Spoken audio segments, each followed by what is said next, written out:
to be president. He is also unfit because he disrespects the judiciary. When he loses a case, it's always the judge's fault. And what is amazing to me is that I have colleagues who are buying into that it's the judge's fault. Let's impeach the judge because it's the judge's fault. Always the judge. Always the judge. Never his fault. Always the judge.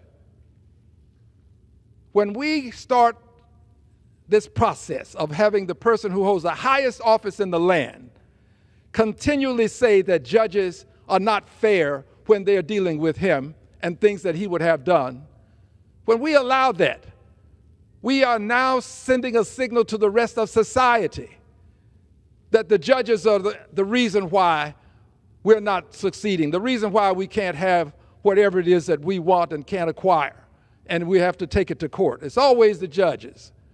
At some point, people will have a disrespect for the law and the process that will cause others to disrespect the country. People invest in this country because they know that we have a good judiciary, that it is a process that has been in place and that will be honored. They invest in this country also because they know that your money is safe here. You invest in our bills, our bonds, it's safe.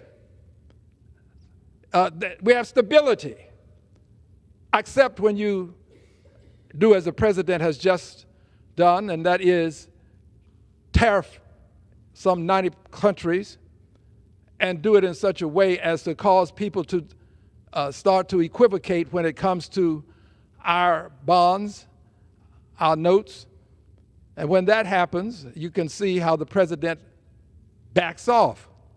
He understood at last that he was making a terrible mistake.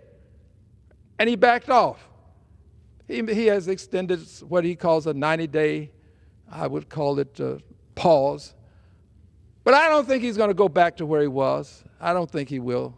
Even he understands that he was making a serious mistake. But here's the problem with that mistake. He has hurt the brand, the American brand. He's hurt the image of the country.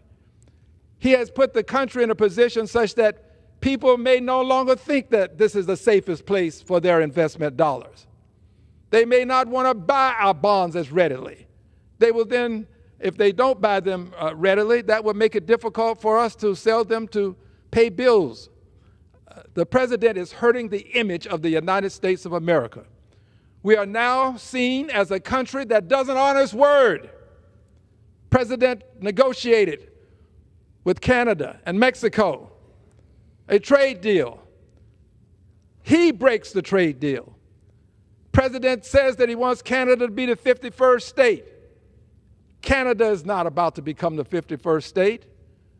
I will be quite candid with you. I admire the way the Canadians have made it perfectly clear to the president that this won't happen.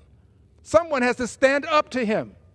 Greenland wants to take it, wants to make Gaza a resort. The president has to understand that he is not a king. He's not the emperor. He's not a dictator. He has awesome power, but he doesn't have the power to just go around people and take what he wants. He doesn't have that kind of power, and we can't let him have that kind of power. So it's important for us to move to impeachment, because impeachment is the means by which a reckless, ruthless president can be brought into check. This is the balance that we have. When all else fails, when the Congress majority refuses to act, and when he disregards the orders of the courts, impeachment is still available. I intend to bring articles of impeachment. I don't know what the vote would be. My guess is that you're not going to get the vote required, but you will get the opportunity to see who believes in what we have said. We said that the president was a detriment to democracy. We talked about how he would harm the country if he got back into office. Let's find out if we meant that. One of the ways we'll find out is with articles of impeachment. I'm proud to serve my country. I am proud to be an American. It means something to me.